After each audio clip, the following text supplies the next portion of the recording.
ये जो तारीफ कर रहे थे ये इसके लिए कि एक तो प्रेम है, तो जहाँ प्रेम होता है तो वहाँ प्रेरणा आती है, और ये सब बाय नेचर निकलता ही है।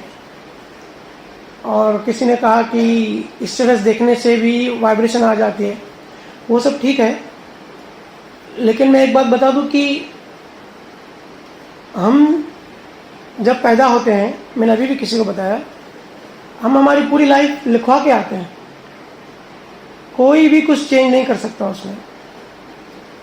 हाँ, ये ज़रूर होता है कि किसी से मिलने के बाद कभी कभी होता है ना, किसी को बीमारी होती है और हम 10 डॉक्टर भटकते हैं तो ठीक नहीं होता, लेकिन कोई जब ऐसे कोई सजेशन देता है कि उस डॉक्टर के पास जाओ, वहाँ इसका इलाज है, और हम जाते हैं और ठीक हो जाते हैं, तो हमको लगता है कि डॉक्टर बहुत बहुत बड़ा काम कर दिया, डॉक्टर बहुत एक्सपर्ट है। लेकिन यहाँ हमको थोड़ी साइंस समझनी पड़ेगी।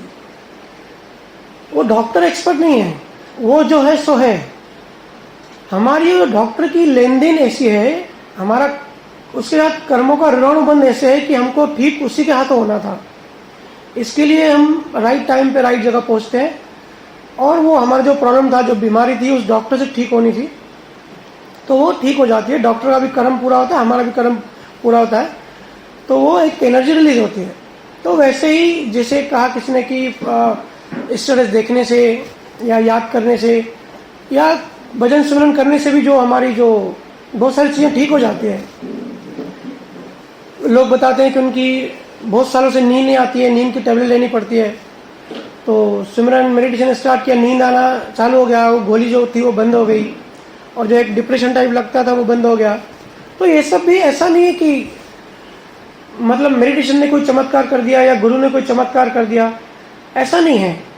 तो लॉ ऑफ कर्मा इस टाइप से काम करता है कि वो आपका वैसे ही ठीक होना लिखा था। इसके लिए आप रीना से जुड़े, आप सब सिमरन कहते हैं, इसके लिए आप उससे जुड़े और इस तरीके से आपने एक्सेप्ट किया और आपने शुरू किया, और वो उस टाइम पे ठीक हो गया। बीमारी पैदा होने की भी ड्यू डेट होती है और ठीक होने की भी ड्यू डेट होती है, ठीक है।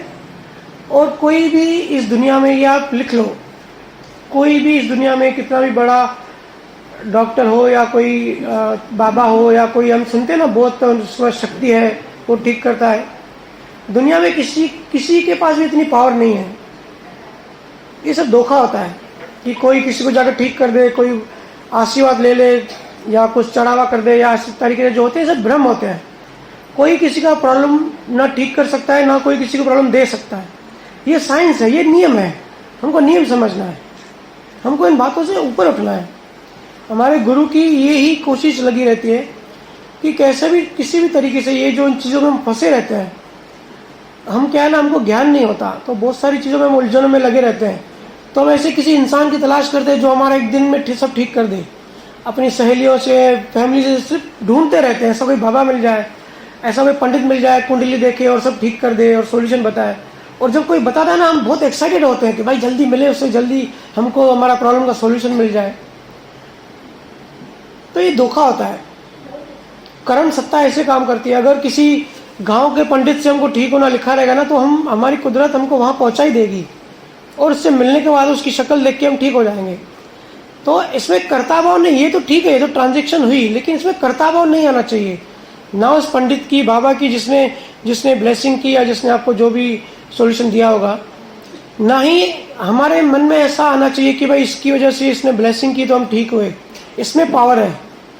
हमको हमारी जागृति, हमेशा हमको जागृति में रहना है, अपने आप को ये समझाना है कि किसी को पावर नहीं है। जैसे गूगल काम करता है एल्गोरिथम, वैसे ही कुदरत में भी कंप्यूटराइज एक एल्गोरिथम होता है। जैसे जैसे हमने जिस टाइप के हमने लास्ट बर्थों में कर्म बनाए हैं, जिससे जैसी लेन देन है, फॉर एग्जाम्पल अगर 2 फ्रेंड हैं, आपस में बहुत प्रेम है, 2 लड़कियां, 2 सहेलियां हैं, आपस में बहुत प्रेम है, और दोनों की शादी हो जाती है, अलग हो जाती है, लेकिन अंदर से वो जुड़ी रहती है एक दूसरे का। अंदर में ऐसा भाव बनाती है कि हम अलग नहीं हो। तो नेक्स्ट जन्म में कुदरत उन दोनों को हस्बैंड वाइफ बनाएगी, या तो एक पार्टनर बनाएगी किसी टाइप के, या तो माँ और बेटी बनाएगी, मतलब पास में रखेगी, अगर दोनों एक दूसरे के प्रति भाव बनाते हैं तो इसलिए कहते हैं लॉ ऑफ कर्मा। साइंस को समझना है हमको किसी गुरु को या किसी बाबा को इस टाइप से नहीं पकड़ना है कि ये चमत्कार करेगा, इसकी वजह से ये हुआ।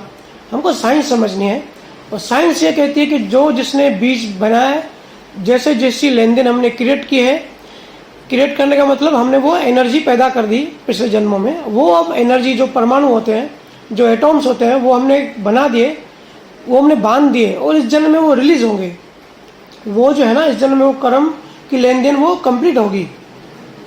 ठीक है, तो जो भी ट्रांजेक्शन होता है, ये स्टेटमेंट आप लिखो, मेरे गुरु बार बार कहते हैं, पहली श्वास से लेके आखिरी श्वास तक हमारे शरीर से, हमारे जीवन में जो भी होता है ना, वो सब पहले से लिखा हुआ रहता है। हम लोग है ना अज्ञानी हैं, हमको लगता है जो भी हमारे साथ बुरा हुआ, उसने ऐसा किया, उसकी वजह से ये हुआ, हम उसको छोड़ेंगे नहीं, वो अगर ये नहीं करता तो ये नहीं होता। ये होता है ना, हम सबके डेली बेस पे होता है। अभी कल हमने 15 अगस्त सेलिब्रेट की कि हम आज़ाद हुए, पर अपने आप से पूछे क्या रियली हम आज़ाद हैं? अपने आप को हम मानते हैं कि हम फ्रीडम है? क्या मानसिक गुलाम नहीं है? कुछ तो है अंदर में जो जंजीरें बांध के बैठी है हमको, हम अभी भी गुलाम ही हैं। सिर्फ बाहर से दिख रहा है, दूसरों को दिखता है हम आज़ाद है, लेकिन हम सबको पता है हम अंदर से बंधे हुए हैं। बाहर से तो चलो हमको हमारे कर्मों ने बांधा है, हमने जैसे कर्म बनाया वैसे कर्मों हमको वैसे हमको थॉट्स आते हैं, लेकिन क्या अंदर से हम मुक्त हैं, अंदर से हम आज़ाद हैं? तो हो ही नहीं सकते, क्योंकि हम अभी भी अज्ञान में है, देहदास में है, हमारा ध्यान पूरा शरीर में है। हमको स्पिरिचुअल ज्ञान, ये दुनिया क्यों है, हम क्यों आए, कहाँ जाएंगे, ये हमारा भाई बहन कहाँ से आए, जब हम शरीर में नहीं थे कहाँ थे, शरीर के बाद कहाँ जाएंगे, हमारा अंतिम अल्टीमेट गोल क्या है, ये सब चीज़ें जब तक पता नहीं पड़ेगी ना, लाइफ में भटकते रहेंगे। हमारे गुरु कहते हैं कि ज्ञान वही जो प्रैक्टिकल हो। अगर प्रैक्टिकल लाइफ में आपको ज्ञान नहीं आ रहा समझ में, अप्लाई नहीं कर पाते हो, या वो साइंस मैथ्स नहीं होती है, मतलब कुछ गड़बड़ है।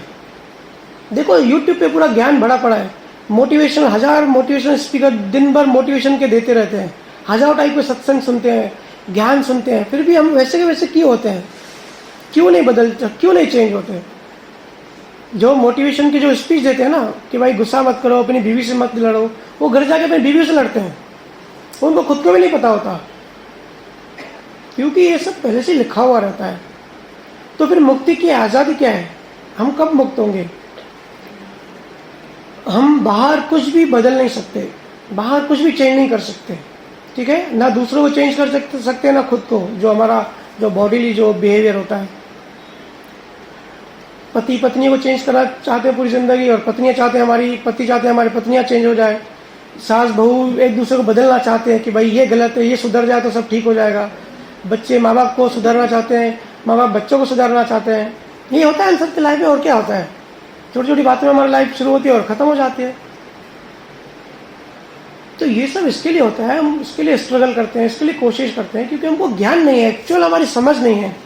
तो हमारा जो जीवन है ना, आपके मन में सवाल पैदा होना चाहिए कि अगर पहला ही श्वास से लेकर लास्ट श्वास तक सब कुछ फिक्स है, पहले ही कहीं ना कहीं वो लिखा गया, प्रोग्रामिंग हो गई, तो हमारे हाथ में क्या है? फिर हम क्या करें? हम कुछ नहीं कर सकते क्या? हम जानवरों की तरह, कुछ फ्रीडम नहीं है। हम इस लाइफ में अपनी बुद्धि, अपनी समझ, अपना विवेक, अपना स्पिरिचुअल डेवलपमेंट कर सकते हैं, अपनी समझ बढ़ा सकते हैं। और समझ जो होती है ना, वो आंतरिक होती है, बाहर नहीं होती। हमारी बुद्धि बढ़ा सकते हैं। जैसे अभी सांस ने कुछ गलती कर दिया, कुछ कर दिया, तो हम उनको हमेशा उनको दोष देते रहते हैं, ठीक है? राग द्वेष पैदा करते हैं कि इसने ये किया, इसकी वजह से ये होता है, मेरी सास तो है ही दुनिया की नंबर 1 बुरी औरत, इससे ज़्यादा बुरी औरत मैंने देखी नहीं है। और सास भी वही बोलती है कि दुनिया की नंबर 1 बुरी जो है मेरी बहू है, उससे ज़्यादा कोई मैंने देखी नहीं है। तो ये जो भाव है ना, जो अंदर में हमारा जो से भाव रहता है किसी के लिए भी, जब तक किसी के लिए भी राग या द्वेष है, किसी को हम गलत मानते हैं, किसी को हम समझते हैं कि ये इंसान गलत है, किसी को दोषी देखते हैं, तब तक हम अंदर में मुक्त नहीं हैं। बाहर से कितनी भी 15 अगस्त मनवा लो, कितना भी ये कर लो कि भाई हम आज़ाद हैं और हम बहुत खुश हैं, बहुत सुखी हैं, तो भी अंदर में देखो कोई खुश नहीं है। बाहर से कितने भी ऐसे अच्छे अच्छे फोटोज़, ड्रेसेस पहन के, अच्छे अच्छे फोटोज़ पहन के स्टेटस लगाओ, और ऐसे कहीं घूमने जाते हो तो आजकल तो बस इसी के लिए तैयार होते हैं कि भाई जल्दी फेसबुक पे डालो और स्टेटस पे दूसरों को दिखाओ कि भाई मैं कितना खुश हूँ। अपने हस्बैंड के साथ होटल में खाना खाने गए, 10 फोटो आ जाएंगे स्टेटस पे, पूरा सिर्फ शो ऑफ, पूरा शो बाजी चलती है कि भाई दूसरे देखें। हमारा फोकस पूरा दूसरों के ऊपर ही होता है कि भाई मैंने अच्छा पैटर्न पहने, अच्छी न्यू ड्रेस पहनी, तो भाई दूसरे देखें। मतलब बिल्कुल रोबोटिक तरीके से चल रहे हैं। क्या चल क्या रहा है? ये सब करने नहीं आए हम, ये सब पूरी अज्ञानता की निशानी है। अंदर में कोई खुश नहीं है, कोई सेटिस्फाइड नहीं है इसी के लिए। अंदर में सबके उलझने लगी रहती हैं, और फिर हम सवाल पूछते हैं कि भाई इतनी उलझने क्यों हैं, हम इतने दुखी क्यों हैं। खुश तो है, ठीक है, बाहर तो फेसबुक पे तो डाल दिया फोटो, भाई हस्बैंड के साथ हम घूमने जा रहे हैं, लेकिन हस्बैंड के साथ जो झगड़ा हुआ वो तो हमको ही मालूम होता है, जो अंदर टॉर्चर फील करते हैं हमको मालूम होता है, वो तो बता भी नहीं सकते किसी को। तो इन सब का जवाब ढूंढने के लिए हमको स्पिरिचुअल समझ जो है डेवलप करनी पड़ेगी। बिना समझ हम कुछ भी नहीं समझने वाले, और कुछ भी नहीं होने वाला हमारी लाइफ में। ऐसे पता नहीं कितने जन्म हमने ले लिए, शादी किए, बच्चे किए और ऐसे मर गए, अभी भी लिया है, अभी भी इसी तरीके से हम चलते रहेंगे तो जीवन जैसे शुरू हुआ था वैसे ही खत्म हो जाएगा। तो हमारा अंतिम गोल ये होता है कि हमको हमारी समझ विकसित करनी है। हम अपने आप को शरीर मानते हैं, बट एक्चुअली हम शरीर नहीं है, हम मन भी नहीं है, हम आत्मा है। लेकिन आत्मा तक पहुंचने के लिए बहुत बड़ी जर्नी है। आत्मा तक पहुंचने के लिए पूरा प्रोसीजर होता है, पूरा प्रोसेस होता है। एक इंक्वायरी अंदर हमारे अंदर जनरेट होनी चाहिए कि ये सब क्या हो रहा है। अगर किसी के प्रति प्यार हो रहा है तो क्यों हो रहा है, और किसी के प्रति नफरत हो रही तो वो क्यों हो रही है।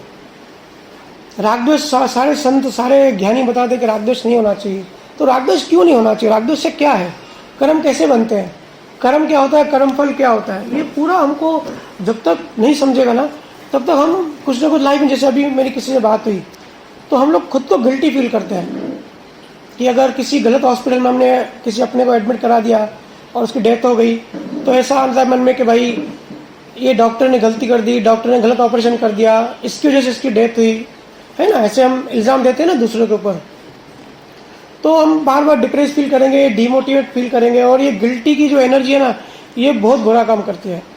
सबसे पहली चीज़ मैं सबको ये बोलता हूँ कि भाई किसी भी चीज़ में अपने आप को गिल्टी फील मत करो, बिकॉज गिल्टी का मतलब ये होता है कि आप कुदरत को मैसेज दे रहे हो कि भाई मैं गलत हूँ, आप मुझे सजा दो। और गिल्टी की सजा जो है ना, गिल्टी की जो एनर्जी है ना, उसका जो रिजल्ट आता है नेक्स्ट जन्म में वो कैंसर का आता है। किसी भी आप जो जिसको सबकॉन्शियस माइंड का थोड़ा नॉलेज हो उससे पूछना, जिसको भी कैंसर की बीमारी होती है ना, वो पिछले जन्म में गिल्टीनेस की भावना बनाई होगी, बहुत उसने गिल्टी फील किया होगा। गिल्टीनेस से कैंसर पैदा होता है। हर भाव से कुछ ना कुछ बीमारी, कुछ ना कुछ अच्छा और सब भाव से ही आता है। लेकिन जो कैंसर की जो बीमारी है ना स्पेशली वो गिल्टीनेस से आती है, क्योंकि हम कुदरत को बोलते हैं भाई मैंने गलती की, मेरी गलती के कारण ये हुआ तो आप मुझे सजा दो, तो उसकी सजा हमको फिर कुदरत नेक्स्ट जन्म में ये देती है। इसके लिए अंदर से हल्के हो जाओ। जब आपके हाथ में है ही नहीं कुछ भी तो आप अपने आप को बोझा क्यों उठा रहे हो, क्यों लग रहा है कि ये मैंने किया, ये मेरी वजह से हुआ, या ये उसकी वजह से हुआ। इसको कहते हैं कर्ता भाव। हम सब रोबोटिक्स हैं, कुदरत की कहते हैं ना कठपुतलियाँ। मेरा एक बहुत फेवरेट एग्जाम्पल है, मैं हर जगह देता हूँ। जैसे बैलगाड़ी का बड़ा पहिया होता है ना, तो उस पर मच्छर बैठता है, तो जब पहिया चलता है तो मच्छर को लगता है कि ये पहिया मैं चला रहा हूँ, ठीक है, लेकिन पहिए की ताकत कितनी है और मच्छर की कितनी। तो हम सब एक मच्छर हैं। पूरा जो नेचर है ना, जो ब्रह्मांड है, जो कुदरत है, ये पूरा जो सिस्टम है, हम छोटे से मच्छर हैं, हमारे हाथ में कुछ भी नहीं है। क्योंकि हम अज्ञानी हैं, क्योंकि हमको नॉलेज नहीं है, प्रॉपर हमको चीज़ें पता नहीं है। इसके लिए हमको भी ऐसा लगता है कि भाई ये घर मैं चला रहा हूँ, ये संसार मैं चला रहा हूँ, मैं अपने पति को संभाल रही हूँ, मैं अपने पत्नी को संभाल रहा हूँ, मैं बच्चों को ग्रो कर रहा हूँ, मैंने उनको इतनी अच्छी पढ़ाई दी। तो ये जो होता है ना, मैंने ये किया, मैंने वो किया, ये कर्ता भाव जो है ना, ये गलत है। जैसे उस मच्छर को ऐसे लग रहा है ऐसा है नहीं, उसको ऐसे भ्रम पड़ गया, वैसे हम सब भ्रम में हैं कि ये सब मैं कर रहा हूँ। हम कुछ भी नहीं कर सकते, हमारे हाथ में कुछ भी नहीं है। ये किसी भी स्पिरिचुअल, किसी भी धर्म से जुड़े हो, किसी भी चीज़ से आप जुड़े हो ना, ये अगर बेसिक चीज़ आपने समझ लिया ना कि कोई भी दोषी नहीं है, सब निमित्त होते हैं। अगर हमको अगर कोई दुख देता है ना, तो वो हम पर्सन को देखते हैं कि अगर किसी का हस्बैंड बहुत दुखी कर रहा है तो हमको लगता है कि हमारे पति है ना, वो बहुत खराब आदमी है दुनिया का, वो तो अपनी बहनों को प्यार करता है, अपने फ्रेंड्स को प्यार करता है, हमको तो प्यार ही नहीं करता। तो हम जो दुख फील करते हैं ना, वो हमारा पति सिर्फ निमित्त है। कुदरत ने उसको हमको वो दुख देने के लिए, हमने जो पिछले जन्म में जो कर्म बनाए थे, जो हमने किसी को दुखी किया होगा, दुख के भाव बनाए होंगे, उसकी जब सजा हमको जो कुदरत देती है, तो हमारा जो पति होता है ना, वो निमित्त बनता है, या पत्नी निमित्त बनते हैं। वो जानबूझ के धोखा नहीं देता, जानबूझ के वो दुख नहीं देता। इस दुनिया में जानबूझ कर कोई कुछ नहीं कर सकता। ये ऐसा नहीं है कि मैं स्पिरिचुअलिज्म मैं सिखा रहा हूँ, ये मैं नियम बता रहा हूँ। एक कुछ यूनिवर्सल लॉ है, जैसे लॉज होते हैं ना, आरटीओ के, रोड के लॉ होते हैं, साइंटिफिक लॉज होते हैं, H2O से पानी बनता है, जैसे हाइड्रोजन ऑक्सीजन को मिला तो पानी बनता है, ये नियम है।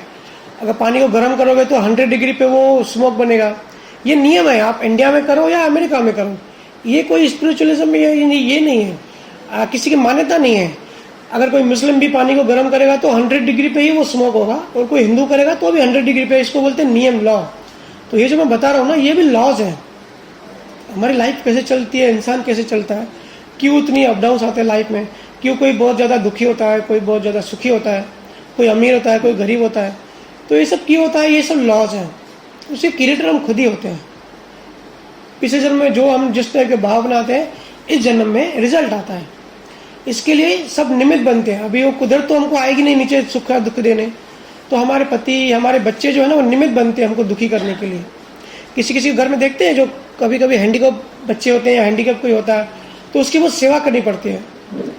तो अंदर से एक्सेप्ट नहीं होता, अंदर से हम चाहते हैं कि ये हट जाए हमारे घर से, या ये चला जाए, हम अभी सेवा नहीं कर सकते। ऐसा हम सबके साथ होता है, राइट। तो उसको ना वो सेवा लेकर रहा है कि वो हमसे इतनी सेवा लेगा, चाहे हम एक्सेप्ट करें चाहे एक्सेप्ट नहीं करें, मजबूरी में या पति के डर से हमको करना ही पड़ता है। बहुत सारी चीज़ें हमको करनी पड़ती हैं जो हम नहीं चाहते। तो अगर वो जो दुख है ना, दुख कहाँ से पैदा होता है, वो जो चीज़ को हम एक्सेप्ट नहीं करते, क्योंकि हमको ज्ञान नहीं है तो हम एक्सेप्ट नहीं करते कि भाई ये हैंडीकैप है तो उसकी मैं सेवा क्यों करूं, मैं ही क्यों फंसा या मैं ही क्यों फंसी, ऐसे आते हैं ना फीलिंग्स, क्योंकि ज्ञान नहीं है। अगर हमको ज्ञान हो जाए कि भाई पिछले जन्म में जरूर मैंने इसको सेवा कराई है तो उसका बदला ले रहा है, इसके लिए निमित्त बना। किसी भी प्रॉब्लम को अगर आपने एक्सेप्ट कर लिया, हम सबकी लाइफ में प्रॉब्लम होती है, किसी की लाइफ परफेक्ट नहीं होती, ठीक है। ये इंडिया में नहीं, पूरी दुनिया में। मैं दुनिया भर में घूमता हूँ, रिसर्च करता हूँ, अंग्रेज़ों से, स्पेनिश से, फ्रेंचों से मिलता रहता हूँ, उनकी लाइफ पूछता हूँ, और जो भी कह रहा हूँ मैं अपने अनुभव से कह रहा हूँ, एक्सपीरियंसेस से। ऐसे कहीं पढ़ा लिखा के गीता पढ़ लिया और बता दिया, वो तो बहुत आसान है, लेकिन ज्ञान वही है हमारे गुरु को, तो जो प्रैक्टिकल हो। तो प्रैक्टिकल बता रहा हूँ, किसी की लाइफ परफेक्ट नहीं होती। इवन आप जिसको ज्योतिष का भी ज्ञान होगा ना, ज्योतिष में क्या होता है ना, 12 घर होते हैं। तो 12 घर में कुछ अच्छे ग्रह होते हैं, तो 6 जो प्लैनेट होते हैं वो अच्छे घर में होंगे, 6 मतलब खराब नेगेटिव में होंगे। तो किसी की लाइफ भी परफेक्ट नहीं होती कि सब कुछ हो, कुछ चीज़ें होती है, कुछ चीज़ें नहीं होती हैं। हमारी डिज़ाइन लाइफ हमारी वैसी होती है। तो ये सब अनुभव से बता रहा हूँ कि किसी भी चीज़ को अगर आपने एक्सेप्ट कर लिया, खास करके अपना आपको जो दुख है, जिस चीज़ का दुख को अगर आपने स्वीकार कर लिया कि भाई ये मेरा ही कर्म है, ये मुझे भोगना ही है, ये एक्सेप्ट कर लिया, मन में आपका दुख है ना 90% गायब हो जाएगा। कोई भी एक्चुअली हमारी सब मान्यताएं होती है, कोई भी चीज़ अच्छी नहीं होती, कोई भी चीज़ बुरी नहीं होती, कोई भी चीज़ दुखी नहीं होती, कोई भी चीज़ सुखी नहीं होती, ये सब हमारी मान्यताएं होती हैं। जैसे आइसक्रीम होती है ना, किसी किसी को पसंद होती है और किसी किसी को नहीं पसंद होती है। तो जो जिसको आइसक्रीम पसंद है वो खाएगा तो उसको सुख आएगा आइसक्रीम से। तो सुख आइसक्रीम से नहीं आ रहा, वो उसकी मान्यता से आ रहा है, ठीक है। तो ये सब हमारी मान्यताएं हम बना देते हैं। सुख दुख और दूसरे जो फीलिंग्स होती है ना, हमारी मान्यताओं से आता है।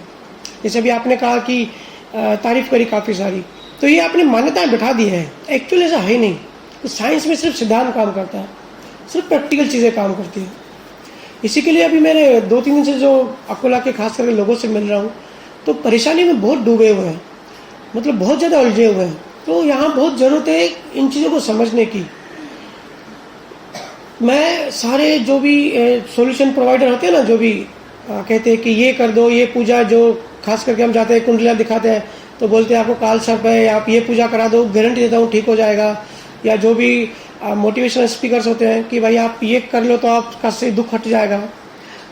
सारों लोगों से मिलता रहता हूँ, सारों को चैलेंज करता रहता हूँ, और हम सबको ये अनुभव भी है, कितना भी सुन लो, कितना भी पूजा पाठ करा लो, सब कर लो, जो दुख है वो होता ही है। वो कितनी भी कोशिश कर लो, अगर नहीं जाने वाला होता तो नहीं जाता। जैसे शारीरिक दुख भी होते हैं, ठीक है, बीमारियां भी होती हैं, नहीं जाने वाला होता है ना तो नहीं जाता है।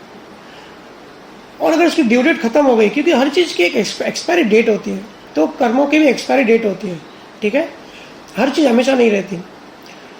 तो अगर वो उसको जाना होगा ना, फिर वो अपने आप चला जाएगा, अचानक चला जाएगा, बिना किसी ट्रीटमेंट के, बिना किसी इलाज के। तो आप ट्रीटमेंट करो, जाओ, ढूंढो, सर्च करो, वो ठीक है, लेकिन मन में ये आप जागृति रखो, होश रखो कि ये सब हो रहा है हमारा लॉ ऑफ कर्मा के हिसाब से ही हो रहा है। बताने के लिए बहुत कुछ है, लेकिन टाइम बहुत कम है। लेकिन जो मेन चीज़ें हैं, जो मैं खास करके यहाँ के लोगों में देख रहा हूँ कि बहुत उलझनों में है, बहुत सबका मन भारी है, तो इन चीज़ों से बाहर उठो। और ऐसे मैंने बता दिया, अभी हम यहाँ सब मिले, आप सब आए, सुने। तो ये भी जो है ना, कर्मों में हमारे लिखा हुआ है, हम सबकी लेन देन लिखी हुई है पिछले जन्मों की। जब पैदा हुए तभी लिखा गया कि इस टाइम पे आप लोग यहाँ आओगे और मुझे सुनोगे और मैं यहाँ बोलूँगा, ठीक है, ये सब भी लिखा हुआ है। लेकिन जो एक्चुअल आप एक्सपीरियंस करोगे, जो अंदर से, जो मैं बोल रहा हूँ, अंदर से हल्के हो जाओ। बाहर से तो आप नहीं हो सकते, क्योंकि लॉ ऑफ कर्मा उस टाइप का है। अगर आपको दुखी होना है तो आप बाहर से तो हो गई, लेकिन अंदर में आप कैसे हो सकते हो हल्के, कि जैसे सिमरन मैडम ने बोला अभी कि आप मेडिटेशन करो, तो आप सब जो है ना मेडिटेशन करना शुरू करो। मेडिटेशन करना शुरू करोगे तो अंदर से जो आपने अभी तक जो कचरा जमा कर लिया है, जो भाव बना दिया ना, वो धीरे धीरे माइल्ड होते जाएंगे और आप हल्कापन फील करोगे। फिर जो ज्ञान मैं आपको बाहर से दे रहा हूँ ना, वो धीरे धीरे ज्ञान आपको अंदर से आएगा। अंदर से आपको प्रेरणा मिलेगी कि क्या करना चाहिए, क्या नहीं करना चाहिए। ये सारे संतों ने कहा है कि नफरत नहीं करनी चाहिए। संत तो कहेंगे ही, क्योंकि संतों का स्वभाव होता है ऐसा बोलना। लेकिन आपने सद्दाम हुसैन का नाम सुना होगा, पूरी ज़िंदगी लोगों को टॉर्चर करता रहा, लेकिन आखिरी में उसने बुक लिखी है। उस बुक में उसने लिखा है कि किसी से भी नफरत मत करो, जीवन बहुत छोटा है और मुझे अभी पता पड़ा है, और जब नफरत करोगे तो आपकी थिंकिंग स्टॉप हो जाएगी, आपका जो ब्रेन है ना वो काम नहीं करेगा, बिल्कुल उलझने। बहुत बड़ी उसने नफरत के टॉपिक बहुत बड़ा उसने लिखा है। तो हमको क्या करना चाहिए, हमको दूसरों से एक्सपीरियंस से सीखना चाहिए। और हमारे अंदर भाव इसके लिए पैदा होते हैं क्योंकि हम सबको नेगेटिव देखते हैं, इसने ये किया, उसने ये किया, दोष देना रहते हैं और दूसरों को चेंज करने की कोशिश करते हैं। ये मैं पहली बात बोलूँगा, आप दूसरों को चेंज करने की बहुत कोशिश कर रहे हो, इससे किसी बहुत स्ट्रगल कर रहे हो कि भाई इसमें ये चेंज हो जाए, मेरा पति ज़्यादा बकबक करता है, बकबक करना कम कर दे, वो ज़्यादा चिल्लाता है, वो चिल्लाना कम कर दे। कोई चेंज नहीं होगा, मैं आपको लिख के देता हूँ, क्योंकि साइंस है, कुछ भी चेंज नहीं होगा। आप कितना भी माथाफोड़ी करोगे, सामने वाला चेंज नहीं होगा। एक बार उनका अगर ड्यू डेट हो जाए, उनका टाइम चला जाए, तो आपके बिना बोले वो चेंज हो जाएंगे, अपने आप चेंज हो जाएंगे, अगर चेंज होना है तो। ठीक है, तो इसके लिए दूसरों को चेंज करने की कोशिश मत करो, चेंज हमको खुद को करना है। दूसरों को जब चेंज करने जाते हैं ना, तो हमारी बहुत एनर्जी वेस्ट होती है और हम स्ट्रगल करते हैं, तो हम बहुत परेशान हो जाते हैं। फिर हमारे मन में ऐसा आता है कि ऐसे कर दे, वैसे कर दे। मेरे पास बहुत पति पत्नी आते हैं, डाइवोर्स के लिए भी आते हैं कि भाई अभी आपस में नहीं बन रही है। तो मैं जो मेन रीज़न देखता हूँ ना, वो यही देखता हूँ कि दोनों एक दूसरे को चेंज करने की कोशिश में लगे रहते हैं। जब 1 to 1 मिलता हूँ दोनों से अलग अलग, तो पत्नी बोलती है कि दुनिया के लिए अच्छा है, मेरे लिए अच्छा नहीं है, इसको बोलो ये मेरे लिए चेंज कर दी। और पति वही चीज़ बोलता है, दुनिया के लिए अच्छी है, मेरे लिए अच्छी नहीं है, इसको बोलो ये चेंज कर दी। तो वही गलती होती है, हम दूसरों को चेंज करने की कोशिश करते हैं। देखना, बच्चे आजकल बड़ों के माँ बाप के दुश्मन बन रहे हैं, 12-13 साल के होते हैं, लड़ने लगते हैं। ऐसा क्यों होता है? क्योंकि उनकी जो प्रकृति होती है, उनका जो नेचर होता है, हम उनको चेंज करने की कोशिश करते रहते हैं। अब हम तो हो गए बड़े, हम तो हो गए 40-50 के, तो हमारी थिंकिंग, हमारा जो जीवन जीने का तरीका है वो 50 साल पुराना है, जो हम बचपन में सीखे। लेकिन आजकल नई जनरेशन है, मोबाइल है, सब कुछ है, पूरी नॉलेज है उनको, तो उनका एक तरीका अलग है। तो माँ बाप जो है, जो हिटलर होते हैं स्ट्रिक्ट, वो चाहते हैं कि हमारे अकॉर्डिंग सब हो। तो बच्चे की अलग प्रकृति है, उसके अपने कर्म है, उनके अपना थॉट प्रोसेस है। तो जब आप बच्चों को चेंज करने की कोशिश करते हो ना, आप प्रकृति की से लड़ाई करते हो। और प्रकृति है बहुत बड़ा व्हील है बैलगाड़ी का, और हम है मच्छर, तो हम तो कुछ चेंज कर सकते नहीं है। तो ये दीवार से सर फोड़ना हुआ, और जब दीवार से सर फोड़ते तो क्या होता है, हमारी ब्लीडिंग होती है। तो इसके लिए फिर परेशान हो जाते हैं कि हमारा बच्चा नहीं सुधर रहा है, हमारे बच्चे ये गलती करते हैं। मैं माँ बाप को कहता हूँ, पहले आप सुधर जाओ। बच्चों को बच्चे मत देखो, बच्चों को एज अ फ्रेंड करके रखो, उनकी प्रकृति को समझो।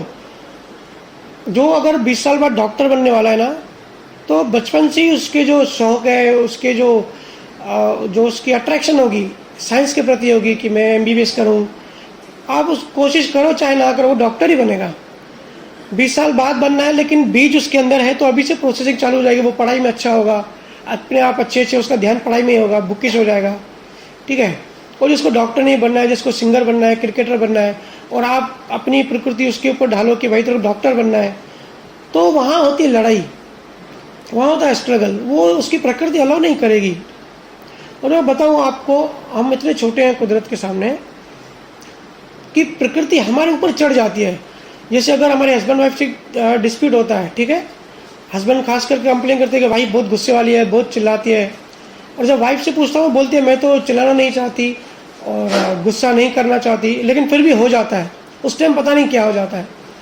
तो जब ये डिस्चार्ज वाली, जब ये एनर्जी निकलने वाली होती है ना, कर्म जब रिलीज होता है, प्रकृति हमारी बुद्धि को ब्लैंक कर देती है।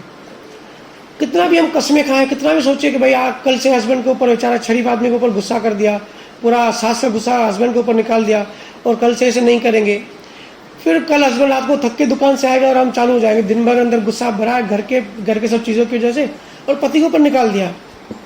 फिर बाद में पछता दे, अरे ऐसा नहीं करना चाहिए था, बेचारे को सुना दिया। और पति फिर खाना नहीं खाएगा कि भाई जब ही दुकान से थक गया और ये चिल्लाने बैठ जाती है। तो आप कितने जब होश में हो ना, तब आप कितनी भी कोशिश करो कि भाई नहीं बोलेंगे, लेकिन उस टाइम आपकी बुद्धि ब्लैंक हो जाती है और प्रकृति हमारे ऊपर चढ़ जाती है। प्रकृति बहुत पावरफुल है, हम बहुत छोटे हैं, तो वो तो उस टाइम होगा ही। तो इसके लिए स्ट्रगल करना बंद कर दो, अपने आप को गिल्टी फील करना बंद कर दो, अपने आप को बुरा समझना बंद कर दो।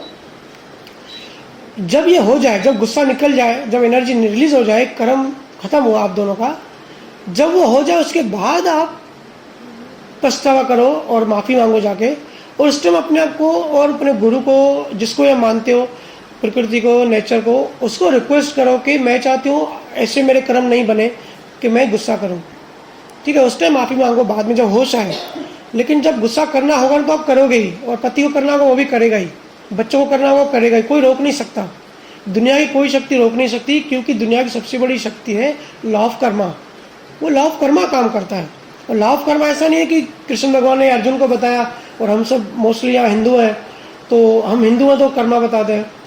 ये लॉ ऑफ यूनिवर्स है। ये मुस्लिम पे भी लागू होता है, पारसी पे भी, क्रिश्चियनिटी पे भी, हर दुनिया में हर धर्म में जो भी है ना, जो ह्यूमन बीइंग है उसके ऊपर लागू रहता है। भले उनको पता नहीं होगा, वो दूसरे जन्म में नहीं मानते हैं, रिकार्नेशन थियोरी वो नहीं मानते हैं, भले वो नहीं माने, लेकिन किसी के नहीं मानने से साइंस नहीं बदलती। ये साइंस है, ये कोई धर्म की मान्यता नहीं है। तो अगर ये 4-5 बातें आप पकड़ के चलोगे ना, तो लाइफ की जो छोटी छोटी प्रॉब्लम्स है, जो डे टू डे हमको परेशान करती है चीज़ें, वो एटलीस्ट हम चेंज तो नहीं कर सकते बाहर, लेकिन अपने आप को अंदर में समझा सकते हैं, स्वीकार कर सकते हैं। मैंने कहा ना, जो चीज़ आप स्वीकार करोगे, अगर कोई भारी दुख है स्वीकार करोगे, फिर आपका दुख खत्म हो जाएगा, फिर आप एडजस्ट करना सीख जाओगे, फिर उसको एक्सेप्ट करके जो जैसा है वैसे ही, जो जैसा है उसको वैसे स्वीकार किया कि ये नहीं बदलने वाला। जैसे फॉर एग्जांपल सास है, तो कोई कंप्लेन आते हैं मेरे पास काफ़ी कि भाई बहुत ही बुरे नेचर की है, बहुत कड़वी बातें करती है, बहुत चिल्लाती है। ठीक है, तो अगर हमने एक्सेप्ट कर लिया कि भाई उसकी प्रकृति ऐसी है, बेचारी वो भी बंधी हुई है, उसका भी गलती नहीं है, उसका नेचर ही वैसा है, उसका नेचर उसके हाथ में भी नहीं है, ऐसा अगर हमने अपने आप को समझा लिया कि भाई बल तू गालियाँ दे, मैं तो हंसूंगी, मेरे को फ़र्क नहीं पड़ेगा, तो सास कितना भी चिल्लाए, अंदर में हंसी आएगी और अंदर में आप बंधन मुक्त फील करोगे। बाहर नहीं हंसना, वो बोले कि पागल हो गई है, पर अंदर में हंसना कि भाई ठीक है, भाई तेरी प्रकृति है, तेरे कर्म है, हम दोनों की लेन देन ऐसी है, भले वो चिल्लाए, अंदर में आप अपने आप को फ्री रखो। मुक्त जो है ना अंदर में होना है, बाहर से क्योंकि हम कर्मों से बंधे हुए हैं तो हम मुक्त नहीं हो सकते। मुक्त हमको अंदर से होना है, और अंदर से मुक्त हम सिर्फ ज्ञान से हो सकते हैं। और डे टू डे लाइफ में हमको ये चीज़ याद करानी है, और मेडिटेशन हमको इस चीज़ में सपोर्ट करेगा कि जो चीज़ हम ज्ञान सुन रहे हैं, समझ रहे हैं, क्योंकि ये तो बहुत हाई लेवल की बातें हैं, सुनना बहुत आसान है, लेकिन उसको अनुभव में लाना बहुत डिफिकल्ट होता है, क्योंकि हमारी बुद्धि छोटी है और यूनिवर्स बहुत बड़ा है। तो जैसे मेडिटेशन में करते हैं ना, डेली बैठते हैं, तो धीरे धीरे हमारी जो बुद्धि है वो ब्रॉड होती है, आंतरिक समझ हमारी बढ़ती है, फिर कौन सी चीज़ कैसे काम करती है वो सब हम धीरे धीरे समझते हैं। तो मैंने काफ़ी बोल लिया, अगर अब मैं चाहूँगा कि आप भी कुछ सवाल हो